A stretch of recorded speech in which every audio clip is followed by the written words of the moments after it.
What's up, everybody? It's your girl, Michael. And I'm Ray. My husband, Ray. Welcome to the first episode of Sippin' with Simpkins. We are going to be talking about our journey, growing up together, literally. It's going to be interesting, though, because... It'll be interesting. I mean, I don't normally open up and get in my feels. Yeah, this is not his thing at all. In fact, I've been talking about this for several months, probably a year even, maybe. Like, let's just do it. Like, let's talk about our relationship.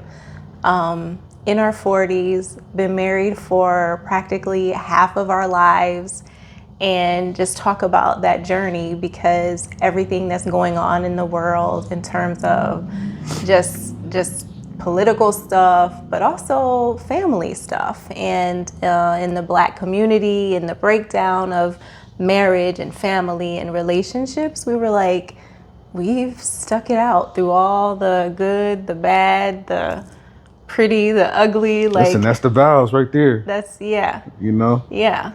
And we're rich still... and poor, thick and thin. Right. Sick. Yeah. Hurt. Injured. Right. Like, injuries, all of it. So we were like, let's just talk about our journey a little bit. Like, well, let's share until we feel like we can add value in this space. You know, there's a lot of people out there dealing with similar issues or similar dynamics, or grew up similar, you know, circumstances and situations. So I'm excited to see where we take this. Yeah. What are we sipping on? S. Pellegrino. San Pellegrino. Brought to you by S. Pellegrino. That's what we're sipping on. Good. One of my faves. Good mineral water. And babe, you put something else in here. Just some mint. Just a little mint refresher. A little mint refresher. Fresh squeeze of lemon. Cheers. Cheers to episode 1. Episode 1. Of many. Let's see where this goes. That's right. Salute. Sipping with Simpkins. Salute. So I just decided, like, I'm going to come up with like a few questions, and just to like go through like our journey and kind of some reflection on like where it all started, when it all started, and get your perspective, and then how, you know, like if we remember it the same, and where things align and where they don't. Let's get into it. Let's go. So thinking back, like, how did we meet and decide to get married so young? How did we meet? Well, this is going to be interesting. I remember. I can phone a friend if I need to. Good old Wright State. Shout out to the Raiders, you know. But I remember you were sitting outside close to the basketball court in the woods. And I think that was the first time we actually spoke. And so I said something slick to you. Hey, how you doing? Looking good. Something to that effect. And I kept it moving, you know. But I think that was the first time that we actually said hi to each other. Although I had seen you on campus a couple times. Yeah. But then, you know, meeting came differently because we both have mutual friends, and they kind of... That was the first intro. Yeah. Yeah. So who made the first move? Well, after further review, because we're in football season, I feel like I need a flag. I need to throw like a personal foul flag. Yeah. Probably you. Oh, probably me. Today is probably me. Probably you. If we would have asked this question yesterday, I'm quite sure that the answer would have been different. I felt like saying but we hi. agree, so I felt like saying hi and throwing you a compliment was making a move. Yeah, it was a low key move. However, you did make. You want to talk about that move? You want to talk about your move? Yeah, I mean, it was how it went in your version. I think you summed it up this time. I think we're pretty much aligned in terms of you did like speak to me first with an introduction. That's when I first saw you, met you, Wright State, the woods, sitting outside near the basketball courts.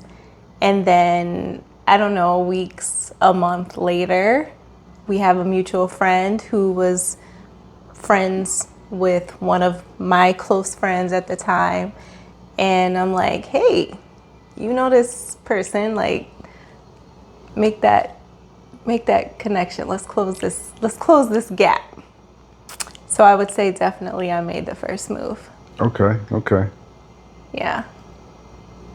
Officially. Officially. Officially. But there Yeah. was something there. There was a spark. There was you know, an interest before we actually met. Because I remember seeing you on campus a couple of times, and I think I asked one of the frat brothers what your name was, um, and somebody told me. So Interesting. That's news to me. yeah, So how did we get married so young? how or why? How or why?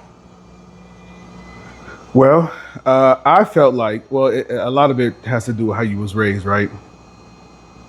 And so I felt like personally, because I didn't have my dad in my life, my biological father, on a daily basis like I wanted to growing up, I felt like I needed to make sure that I was in my son's life in a way that I hadn't had. So the why we got Yeah, married is basically because we were dating, we ended up getting pregnant, and it was almost like, all right, we're in a situation and we're going to do it differently than how. we were raised or how our family dynamics were. But at the same time, I had to have a reality check of, I'm in a relationship, and do I care about you, and how do I want my future to end up? And so from that standpoint, I felt like I needed to take the mature route and say, you know what? I was man enough to make a baby. I got to be man enough to take care of one. I can't leave. College was getting ready to be over with, graduation, and neither one of us really knew what that looked like. Yeah. And so, I wasn't going to move out of state and make that even more difficult to be able to see my son. So it was just a lot going through my head. And I mean, when you're 20 years old, you don't have all the answers. You just try to make the best, you know, decisions you can. Yeah, that's how I think I would describe it. Is certainly, it sounds so irresponsible to say like, it wasn't something that we planned, but like intention or unintentional. But to me, when you have access to birth control and precautions, like that can't be really an accident, but Yeah, it was right. definitely not like Right, planned, right. planned out in that way. But also, yes, it was a situation. We were dating, we were together, then we were with child, and it just kind of made sense. Like we were going to commit, like why not? It was just like, why not? Like we're going to make the best of the situation Right. that we were in. And we were approaching graduation. You were able to graduate on time. Mine was delayed by It was a I was going to quarter. say the next quarter. It was a quarter. I think you Yeah. graduated in the winter, and it took me until the spring, which I was a little resentful about, to be honest, because everything kind of catapulted and like or came to a stop for me, and his life kind of kept going. I remember I was still living on campus.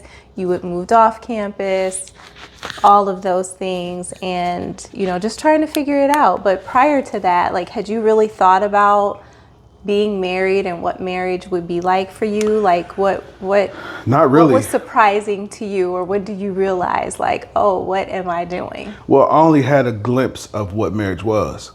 My parents, my mother and my stepfather got married 86, so I would say maybe middle school. So from the time middle school till the time we met, I had that amount of years of snapshot of what marriage was, right?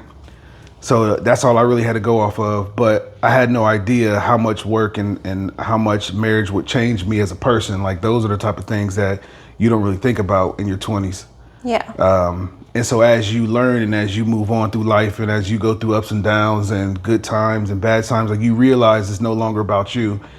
And then you got to take in consideration of people's feelings. Then you've got children in the picture. You got to think about their well-being or what they're subject to. Like there's a lot that goes into it that I never really thought about before. Yeah, me either. I don't think my parents were married when I was growing up, but they divorced when I was like 6, 7, years old. I thought it was 5, but my mom made sure to correct me. Like, no, your brother was like 2 or 3, and we're like 4 years apart. So they were married. I do have some vague memories of like us living together. But they were also very young. I think my mom was 18, 19 when she was pregnant with me, and then also married. So, saying that to say that I didn't have like real strong examples of like what marriage looked like, and it wasn't something that really anybody really talked about. It was, that was more something that was like optics, like you just seen healthy marriages or relationships, and I didn't have a lot of those around me.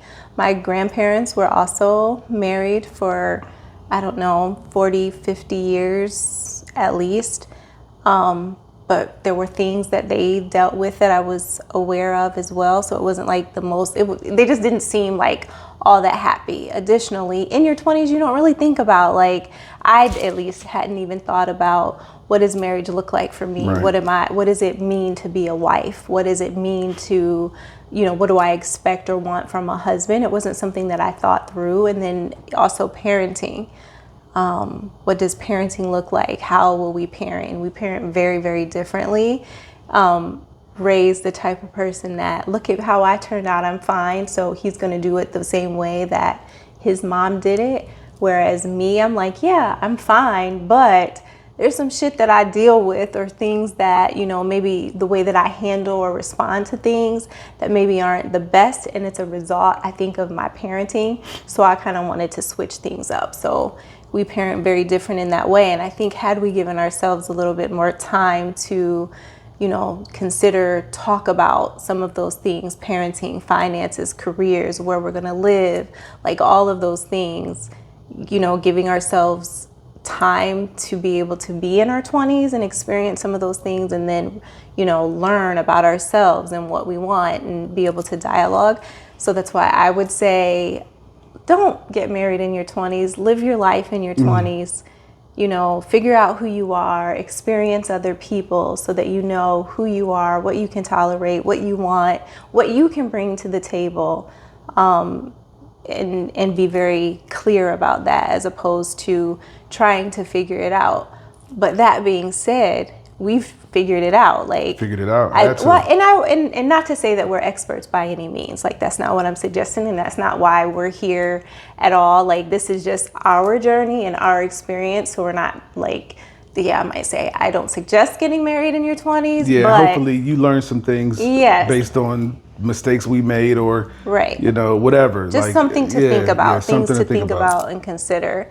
Right, because there's definitely just like there's no parenting rule book, there's no guide to having kids in marriage. People can tell you all day long, but then you don't really know until you get into it. Right. And how you're going to respond, and emotions get high, and like the lows, and so it's good to hear those stories. It's good to have people that you can bounce ideas and things off of when times are challenging, but you just got to go through it and figure it out yourself, right? Yeah, right, for sure. Because it depends. Even if somebody tells you, like, there's some things that my mom would have definitely said, and she's very opinionated, and that she would have told me very early on, especially in our relationship. But the nuances of those things vary from person to person. So even if somebody tells you, like, it just depends on like your partner's personality, characteristics. It can change from day to day, even like your mood, like how you're responding. So there's no rule book to this. There's no right or wrong. It's, you just kind of go into it with the best intentions, trying to do the best thing. And I think that's one of the things that's helped us, is that through it all, I think we've been committed to the one thing, the core thing, and that's family. And that's our commitment to moving and being a unit, and making sure that we have a 2-parent household for our son at the end of the day. And I think that's the core of what has really kept us together. Would you agree with that? No, I think that's definitely a commonality between our ideas of family, and wanting to make sure that at the end of the day, we both have this idea of what we want our family to look like and how we want to keep our family structure. Yeah. Which is important because a lot of people don't. A lot of people say, you know, they don't have that commitment. And just because, you know, they have a kid, they'll just do whatever they want to do. And whether that's in the same state as the baby mom or the child or not, like they don't have that. So, I mean, that's a lot to really dig. That's a rabbit hole for another day. But people have different ideas of what that should be. Yeah. Yeah. What's one thing that you can think of that was like, we have no idea what we're doing? Like early on, when we got married, we were maybe living together full time, had the baby. Like can you think of a moment when it was like, wow, I really have no idea what I'm doing or like what I've gotten myself into? Well, something funny, something awkward. I'm not sure I can think of a specific situation. I just remember even as we were young and trying to figure things out, and it was the simple things when you think back at it. But we're 20s and you're trying to make big boy decisions, big girl decisions. So like me moving off of campus, staying in Dayton somewhere, you moving from campus after you graduated, us moving to a different apartment, me starting a career, you know, my first journey in my career, which was with the juvenile corrections, it wasn't something I wanted to do. So then I ended up switching careers and jumping into retail. Like, so all of those things play a factor into, you know, trying to care for a family and make sure that everything is working out fine. And there's times where I was like, what are we doing? Yeah. What am I doing? Yeah. You know what I'm saying? Is this really what I really want to be doing? You know, how is this going to affect the family? It was a lot. It was a lot of pressure. It was a lot of pressure at 23. A lot of pressure. And I think that's the other thing, like about being so young and growing up together, literally, is that we've been through a lot of things, but I think that I have always been very clear or have been able to see the potential of what could be. And if I don't say it to you enough, like there's one thing for sure, two things for certain, is that no matter what and through it all, you did what you had to do to make sure that our son and myself were taken care of. Yeah, yeah. At 23, 24 years old, like you worked your ass off and you made sure that happened. And you always had a very, very clear path for what it was that you wanted to do for your life and for your career. And that never wavered at any time. Even when there were challenges and there were breaks, like the job that you took, you knew you weren't going to be there a long time. You wasn't there a long time. And then there were things that you did that you didn't want to do.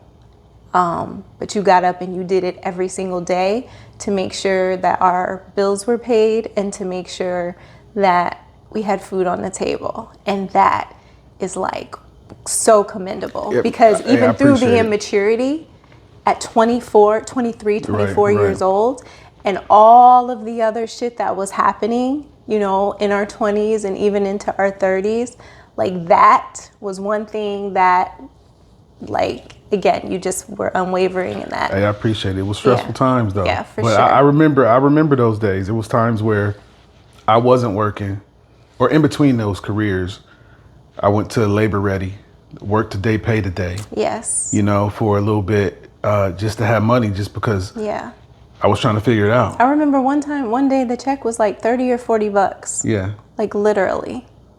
And it was like just enough to get us like food for that day or something. Like it was literally just enough. That's why it's important, man, to just be thankful. Yeah. Practice gratitude. Because I know what those stressful moments are like, and you're working around people, riding in cars with people to jobs. You don't even know these people. You just, everybody out on the hustle trying to grind it out. Trying to figure it out, right? So yeah, those are times where I think back like, crap, what am I doing? I got a whole family that's relying on me to make something shake, make something happen. Yeah. And then other times where we had silly arguments over stuff that when you think back now, wasn't really important. No. And it's like, I don't know. I disagree with that a little bit. well, some of those times were like, Some of those things were significant. What do we like? Because I feel like the primary arguments revolved around your interests in still doing single things when you had a family, and that's what. Well, yeah. Well, those are legitimate. Those were the arguments that really, and even some of the things that weren't directly related to maybe you going out and not coming home until 1, 2, 3 o'clock in the morning, which for me felt very dishonorable. Even if it wasn't directly related to that, argument stemmed from that because I was angry and bitter and resentful. And when I look back on it, to be honest, hold on a second. Keep talking. When I look back on it, to be honest, I feel like some of that may have been some postpartum, because there was a lot of emotions, there was a lot of hormones, there was a lot of stuff again going on that again women don't talk about, we don't talk about, nobody talked to me about it, in terms of having a baby, the after effects of that and how that may have impacted our relationship. Like I only realized like in more recent years, like, hey, I might have had some postpartum depression because I was going through some things. Like like in terms of the way that I was communicating with you, the ways that we kind of stopped some communication and intimacy for a period of time. Like some of those things, nobody said that to me. Nobody, right. And I wasn't able to talk, like who was I going to talk to about that? So, but you didn't know what it was. I didn't know what it was. Yeah, right, Nobody said that to me. Nobody mentioned it to me. But when I look back and hear more about it, more in recent years, I wonder, was that a piece of it? Or was it just the overwhelming feeling of, being 23, 24, a mom, trying to work, and a wife, and just trying to figure out what that was like. And it could have been a combination of all of those things, to be honest. But my point in saying that was simply that I don't feel like our arguments was really silly. Well, I think they derived from something that was like real deal. But you brought up something about some cookies the other day. Like there may have been an argument that where I was mad or you was mad over some cookies or something. Some and I'm cookies like, that I baked. I don't even remember it. It's only vague. I only remember it vaguely. Did you burn the cookies? They may have been burnt. Because I don't remember. They may have been burnt and you were pissed about it, and it just blew up into this whole thing. And I only remember it because I was speaking to my dad about it or about something, and he said, do you remember when you called me and you were crying because you and Ray had gotten into it? And he said, I asked you what was going on because he said, it's not about the cookies. Like it's deeper than the cookies. And I do remember having that conversation with him, but I don't remember what that was about. But yes, so on the surface, yes, it was like, are we arguing about cookies? Right, like what that are we was probably about the here, most right? right. Yeah. Interesting, right? So what did we know about ourselves at 20 something, or what do we not know about ourselves at 20 something that you might realize now? Like for me, it was, you think you know about marriage, you think you know about women, you think you know about how to be a solid partner, but you really don't at 20 something years old, because there's a certain level of selfishness that comes along with that, But it's allowable at 20, or it's acceptable, right? It's acceptable. We expect. Right. Because whether you come from a house where you're the only child, or whether you have brothers and sisters, maybe brothers and sisters you grow up sharing and different things like that. So there's a little bit less. But I'm a single child, so I'm an only child. So there was a certain level of selfishness that I had to get over, that I had to learn to work through and get over. Sure. So at 20 years old, it was all about me and what I wanted. So I wasn't really taking into consideration your feelings or anybody else, and that wasn't the proper thing to do. But you couldn't tell me that at 23, So, so that was one of those things that you learn as you get older.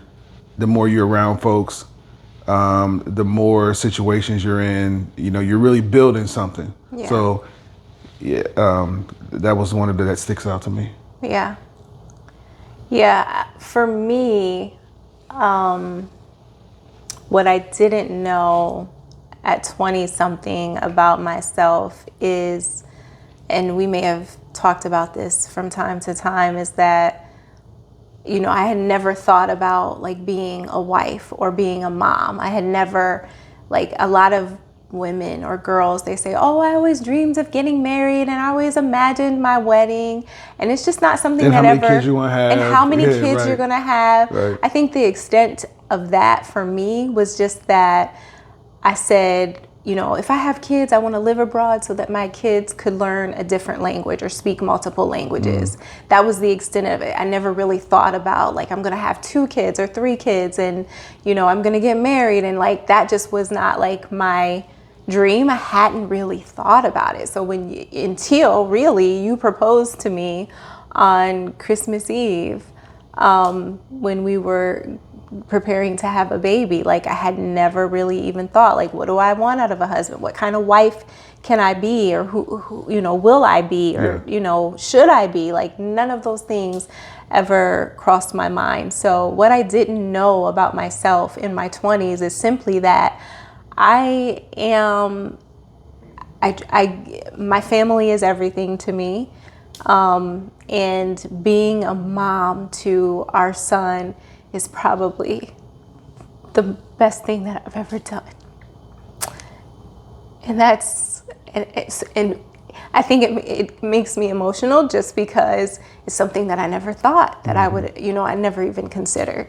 So that I would do anything, and I feel like I've done a lot for him just to make sure that he's good and just to be the best mom that I can be. Listen, for him. you're a great mom, so you know, and he knows that too. I know that. Yeah, we hope so. He's an only child too, so we got some of that only child syndrome that, you know, comes with a whole lot of different things. But let me say this too. I think also you learn how to accept people for who they are. Yes. And like not feel like you have to change somebody. Yes. I think when you're good about when you're that. younger in your 20s, you know, you feel like you want to change people, like you know, and it's not really not about that. You've always said that too. It's not even about that. It's about allowing people to be who they are. Yeah. And because there's no perfect person out there, so in any relationship, whether it's a boyfriend, girlfriend, marital, friends in the streets, co-workers, in any relationship, nobody's going to be perfect. And so you're going to have to live. It's pretty much a game of what can you live with? Yeah. Right? What can you live with? There's always going to be somebody taller. There's always going to be somebody prettier, more handsome, more money, a better car, a bigger house. You know, like there's always going to be that for across the board. Like, but none of that matters. It's all about accepting a person for who they are, and then being able to grow with them and building something. You've always been really, really good about that, and I struggle with that a little bit. I always have, and it's probably because like you've always just been a really optimistic person, and I think that's probably one of the things that has helped us through our more challenging times. Is that you've always had the mindset of one, just accepting somebody as, you know, as they are, and I think accepting me as I am and not trying to change people or me specifically. And just always been very optimistic about like, this is just a point in time and like letting things kind of go. And I'm wanting to hold on to things. And if it's not working, if it doesn't look like the way I think that it should work, like, should we be doing this? And I think that's something that I've grown into, which leads to the next question. What is something we each had to grow into? And I think I've grown into that more recently, like over more recent years than I ever have before, in terms of, you know, trying not to be bothered by certain things that maybe you do or don't do that I think is the way that it should be done. And just accepting like He's not going to be as tidy as me. He doesn't feel like everything needs a, everything has a home. It has to be put in the right place. He's not, like, I want to have dinner every day at the same time. I want to get up, like, you're just not as rigid. And really it is my rigidness. And you're just much more, just go with the flow. It sounds like that's a routine. Like you like routine. I'm a routine. Yeah, routine. Yeah. And see, I like routines too. Rigid. Rigid and routine might be like, some people might use them interchangeably, but routine is just, doing the same thing every day. And you're okay with routine. My rigidness comes where it's bothersome to me when you go outside of that, because you can mess up the routine, right? And you'll be cool with it. That's a routine. Like, I got off my routine a little bit today. Right. When you're rigid, which is me, you get bothered by it. And that's the problem. So I'm trying to be a little less rigid than what I have before, because you're just much more go with the flow. It is what it is. You take your time about stuff. You take 20-minute showers. I think I got to have breakfast. Like if we go out to breakfast, I'm like, I have to eat breakfast before 11 o'clock. Like if it's after 11 o'clock, there's no point in me eating breakfast food. Right. And he doesn't care about breakfast food, but he also doesn't want to get up early on a weekend.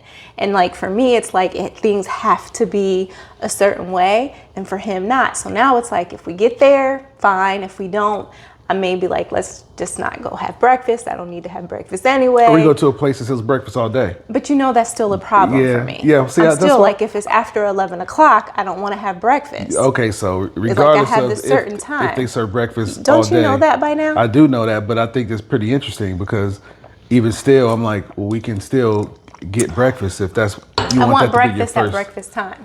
That's that rigidness. Right. Yeah. Yeah. And it bothers me. It's not just like a routine. Yeah. So yeah, that's what I've had to grow into. Accepting people as they are. My mom tells me that all the time. Just accept people as they are. Like you just get so less bothered when you're trying to change people. You can't change people, just accept them to who they are, which goes back to being married in your 20s, right? Like you're able to, and goes back to your point about, when you said, I just lost my train of thought. You were saying, it'll come back to you. Yeah. It was a good. But we all grow into something. Yeah. Like, so, sometimes you feel like you're on this island. You feel like you're the only one going through it, and you're really not. And that's part of the reason we wanted to do this podcast, is so that people understand, like, we real humans out here. Like, nobody's perfect, and we all struggle with the same things or the same type of situations or the same, there's a lot more similarities across the board with folks than there are differences.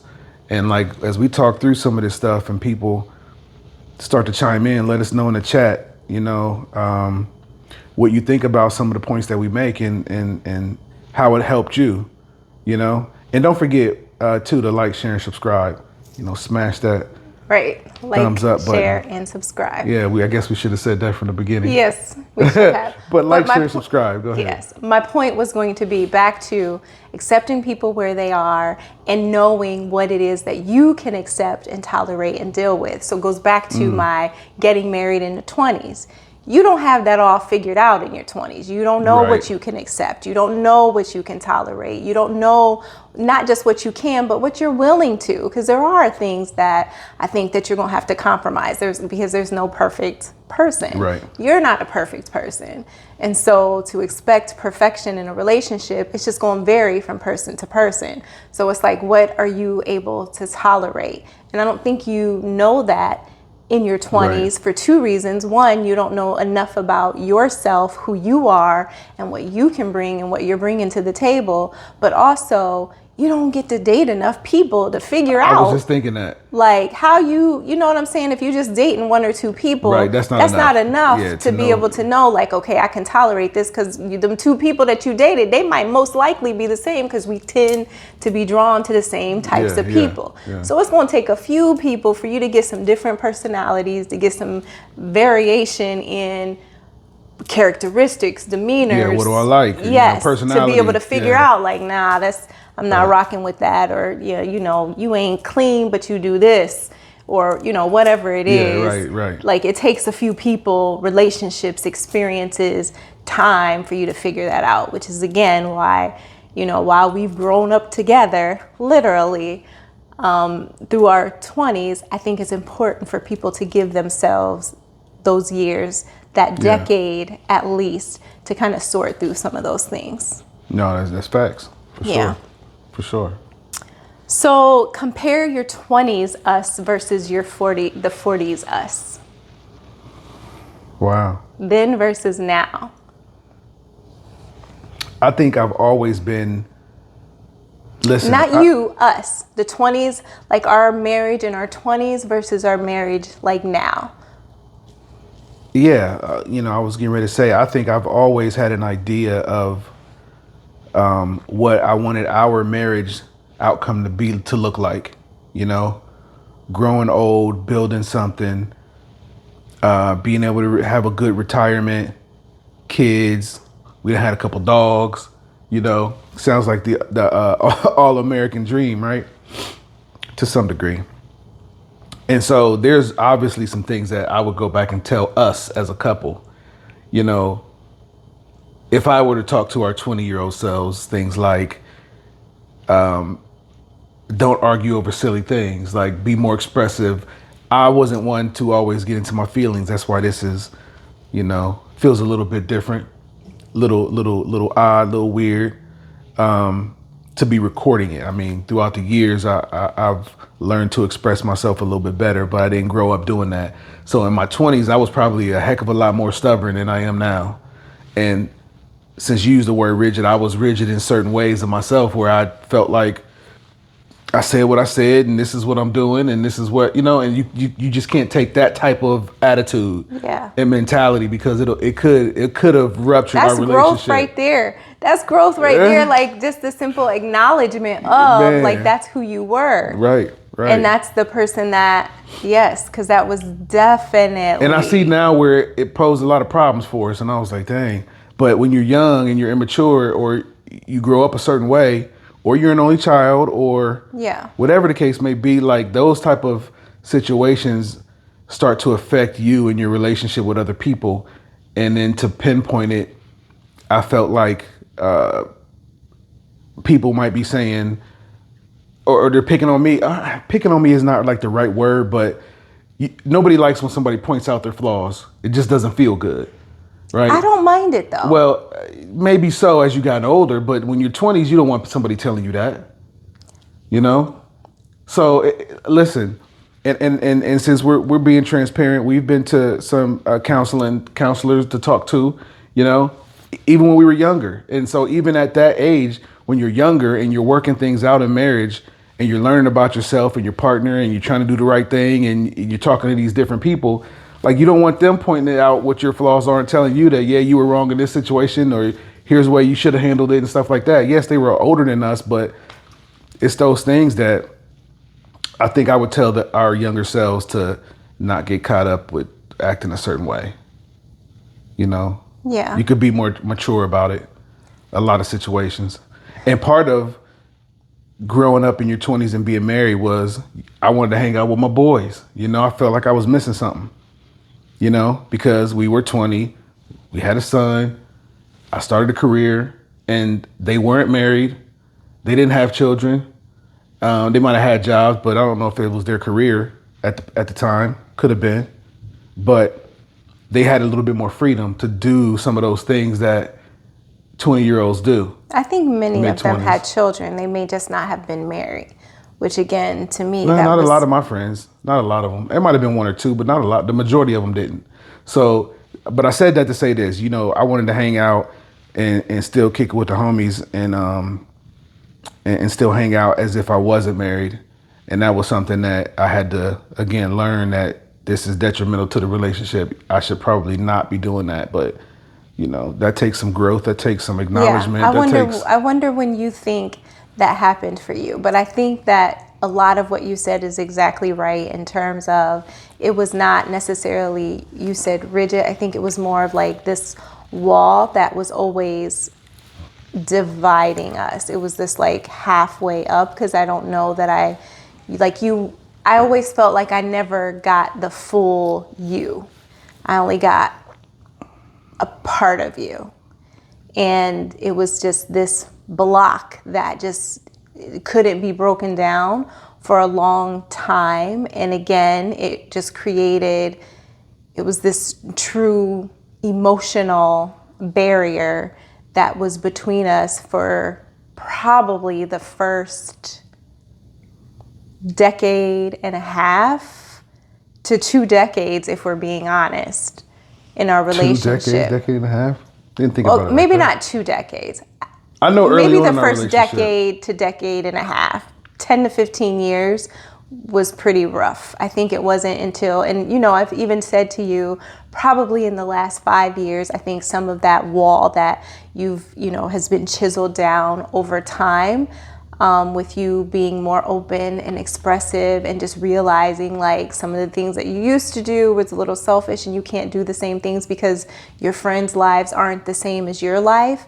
And, I think the more that you've realized that, the more that wall has been chiseled and has allowed us to get closer. And instead of you spending the time, I'm just going to say in the streets, like not literally in the streets, but doing some of those single things, now we kind of spend it together. And we've been intentional about like hanging out together and doing things or go on together. dates on Fridays. And we were, setting our Friday date nights and just being intentional about scheduling those things. So, yeah, our 20s. But that's growth, though. Yes, so that's the 20s us versus the 40s us, is just like really realizing that you have to be intentional about your emotions, your communication, and spending time together, because those things are really what can those are make the building blocks, yeah, or break your relationship. Yeah. So then, what's the biggest gift of growing up together? It's growing. You said it. It's just growing together, and everything that comes with that. You learning about somebody for 20 plus years, and you're growing up together. Literally, you've seen each other mature, which is a good thing, and you're able to build something, and work towards something. We got LLCs now, from a business standpoint, and so we're able to see each other grow in ways that a lot of people who aren't in the game 10 plus years being married will see from their partner. Yeah. So I think that's the coolest thing. Yeah. I think for me, it's the depth for which, like, I think I said to you yesterday or the day before, something like, yesterday we were standing at the coffee shop and I'm like, "Are you okay? You can talk to me. I'm your best friend." You did say that.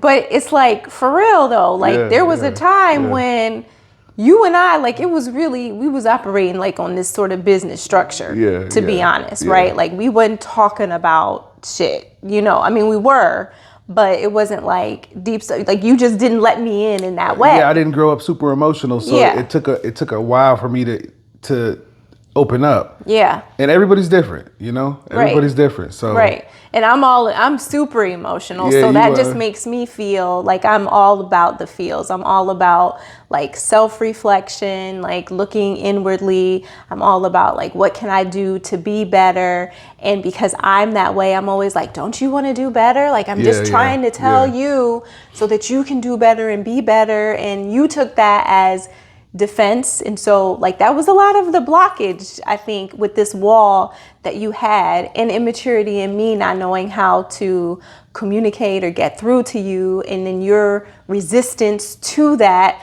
we just kind of clashed. And so like slowly that was but my Taurus surely, side coming out. Yeah, slowly but surely that wall got chiseled. But yeah, I think like we can say like we're friends, right? Like we can talk about some stuff Yeah. now that we used to would never Right. like talk about or engage in. And I think part of that was just me being an only child because you don't share. I didn't grow up sharing things. Not my ideas, not my feelings, not my toys, not my nothing. Right? And so when you grow up like that, you develop these selfish habits that aren't really necessarily, you don't think about it as you're developing these habits. And then when you get in a whole relationship with somebody and somebody wants to talk to you, you got to tell me your feelings. You got to, and I'm like, no, I don't want to. Right. Like, for what? You know? Right. For what? Yes. Yeah. So, but those things are important. So, right. I know now that they're important. It brings joy to my spirit to realize or to hear you say that you realize the importance and the value of those things. Definitely. Yeah. Definitely. That's super cool.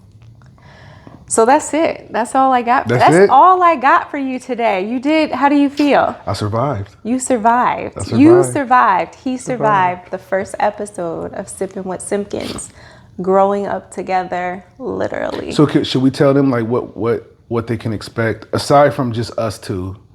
There may be times where we have guests, and bring people in, whether it's family, friends, son. It's family. We may bring him in.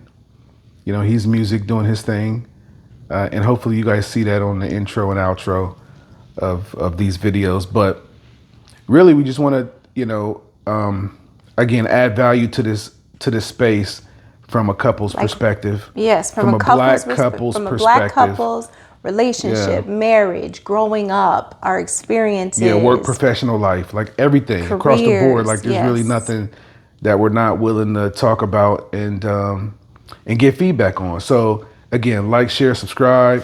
Let us know in the comment section how you feeling. And again, this is you got to be vulnerable to do these things. We always talked about doing a podcast or something, but it comes with a level of vulnerability that you got to be willing to open up and tell people, the world. I'm transparent and I'm vulnerable. Your problems, you know what I'm saying? Or where you made mistakes and stuff. And at the end of the day, I think the older you get, the more you don't really care. And it goes, I always wonder why some of the elders and older folks, they just say what's on their mind. They don't care who you are or whatever. Are you getting to that point? Don't age just like that. No. I'm just saying. Feeling like that? I understand that now because now it's like I would have never done this, and it's like, well, I could be vulnerable. I could tell people where I dropped the ball or whatever, and be okay with that. So that's cool. You'll get the raw and uncut me, I guess. Yeah. Tell us what you like, don't like, what else you want to hear about, but.